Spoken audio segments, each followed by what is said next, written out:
Hey guys, welcome back to the channel. It'll be a quick one. Haven't done a kind of one of our, I wouldn't say absolute top of the line, but certainly a high end 48 transmission build in a while.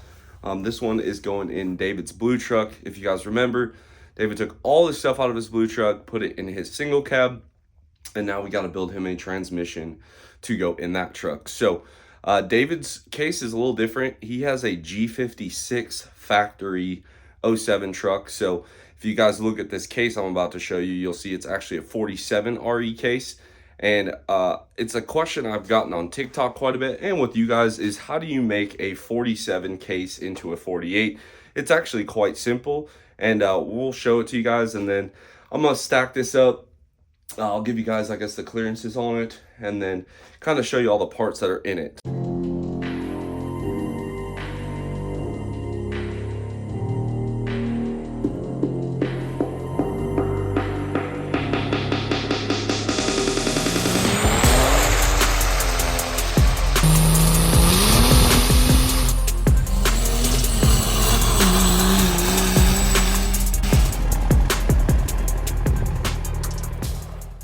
Okay, for starters, we have our 48 case here.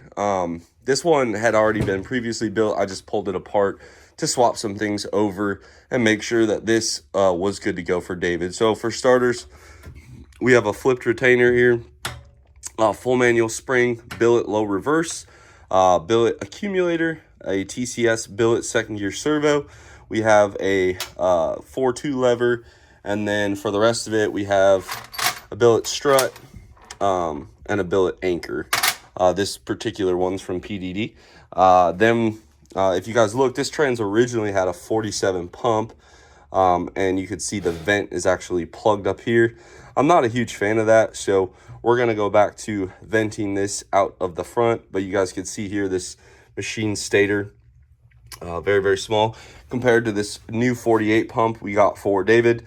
48 pumps just make a little bit more line pressure, and they have this part number here, the AA part number. So we're going to get the stator swapped over and make sure the gear set's good in this one for him. Make sure it's got a fresh pump bushing and pump seal, this outer lip seal here. In his overdrive, it has a fat output shaft from TCS, and then a full stack up of GPZs with a machined reaction plate. For the overdrive, looks like this. Allows us to get one more clutch in when you get rid of the wavy snap ring. Moving on to his input shaft, we have a brand new retainer here, this lower clutch retainer, TCS 27 spline. 35 spline is a little bit better. However, we have a ton of these 27s still, and I'm going to make the change to 35 spline. We're going to keep David 27 spline at least until he burns through all this, just because his other transmission's already installed, and it kind of spreads out the cost. Plus, I'll get to figure out some of the 35 spline issues, I guess, before we throw it in David's truck. And then in here, we have 4 GPZ frictions. They are the 92 tooth right there. That allows us to run a 48 planetary setup in here. This is a 48 piston in here, and then if you guys look real close, here's our Goren billet Belleville spring. The factory ones are kind of like a raw steel color. So this gets the billet Goren spring. I already kind of started last night assembling this. I measured for his overdrive selective. This is his overdrive piston. One thing I am going to swap for David is I'm going to give him the Sonics overdrive piston support. And I'll do a side-by-side comparison on why we like those on big power stuff. Over here, we have a TCS Miraging Intermediate. And if you guys look, we have our fully TIG welded ring gear assemblies. And then the big thing when you're going from a 47 to a 48 is you're getting the planetary upgrades.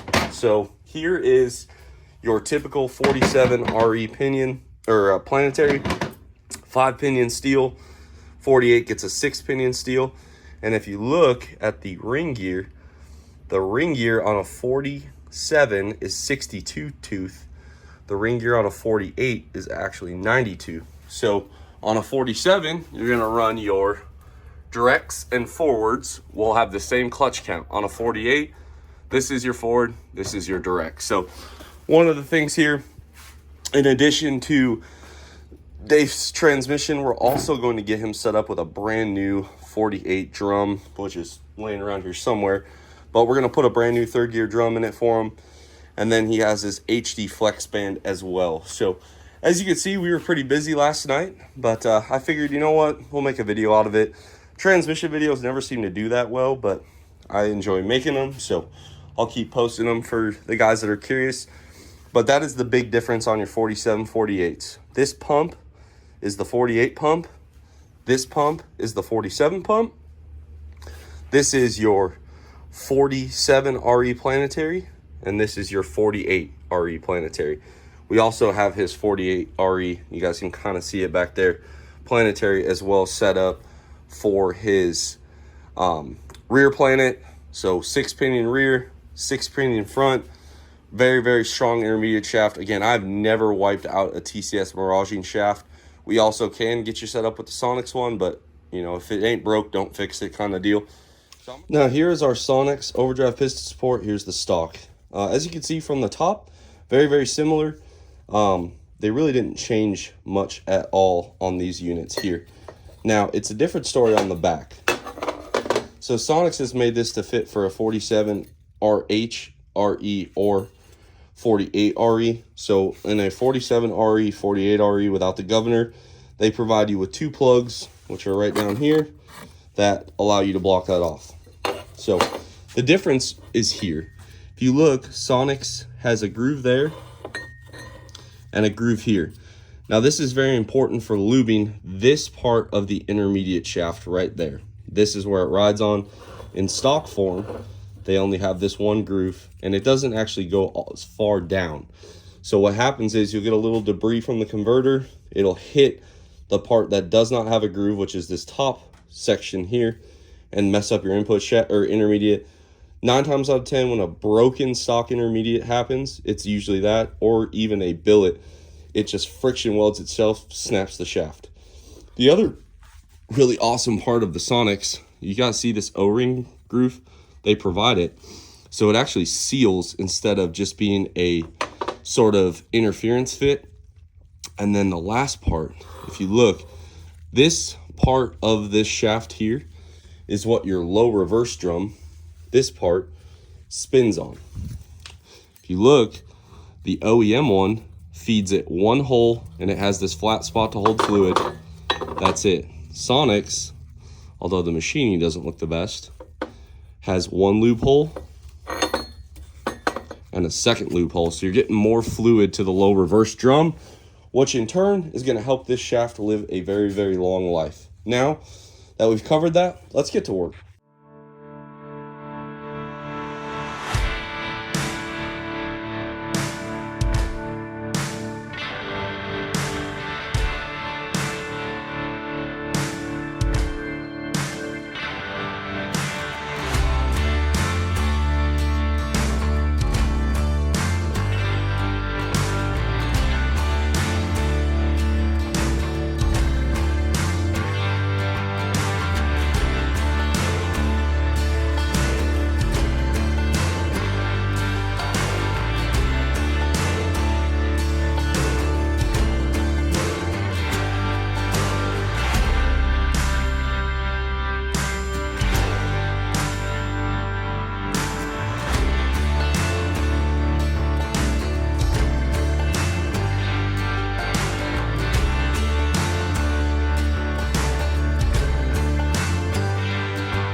And it's direct.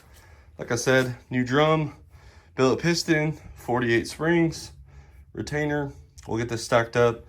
I'm undecided yet if I'm gonna go 6 in full or 7 in machine. I'm gonna just kind of see how it stacks up. If it ends up going 6 thicks and I don't have to fight with it, I'll probably just go that route.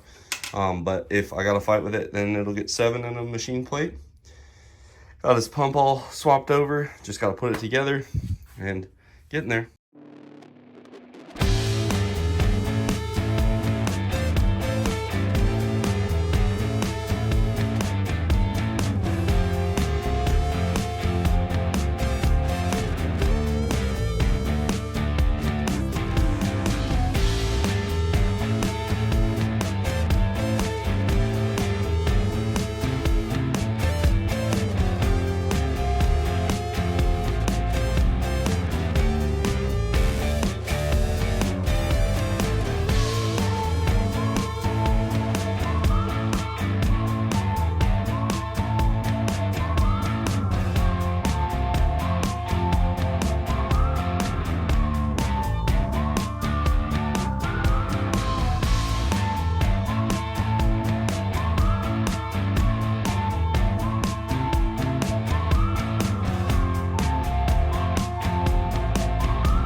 And there's our completed pump assembly now.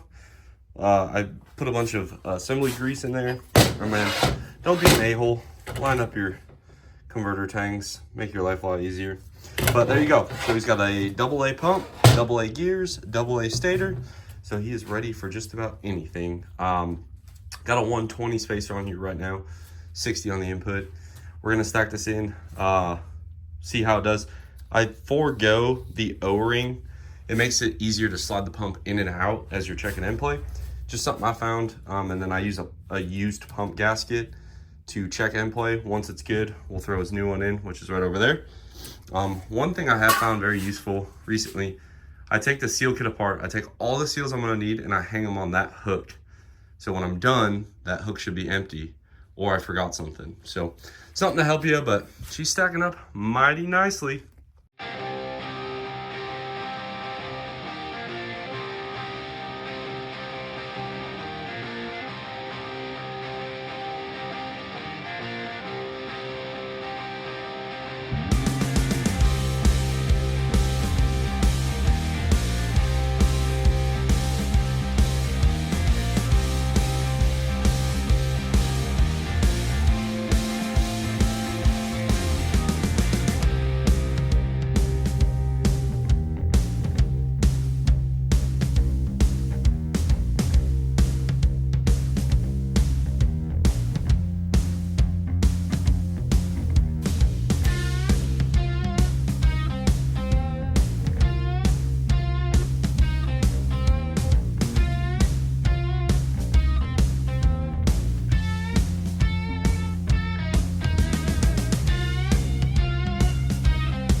Okay, pump's installed. We don't have a valve body, so I just threw the bolts in. Gonna get a pan on this so we can get her painted up. Just our typical flat black. And yeah, that's it. End play in the front was 30. Rear 22. We had 29 in the forward. About 95 in direct. 4.2 lever TCS servo, billet low reverse, and it'll get a deep pan with an extension. And that's about it, guys. I'm going to get her painted up. But hopefully you guys just enjoyed a little trip down memory lane on the old 48 RE. Again, this is going to Dave's Blue Truck. Pretty much, I would rate this probably 15 to 2,000 horsepower. Really, the only other upgrade you could do is the 35 spline. But again, trying to still be able to run a quad disc converter for Dave is very important. The heat that he generates spooling up is kind of hard on a triple. So hopefully this year we can get his nitrous and everything dialed in where it just spools up real easy and he can go to a triple on a 35 spline. But for right now, we'll give him that extra little bit of time and a little bit more heat absorption of the quad disc, which is why we're staying with the 27 spline. Plus, this is about the worst he's done to one so far. So, in his blue truck, I think it'll be okay. And, yeah, just an overall nice unit. A lot of good parts in here.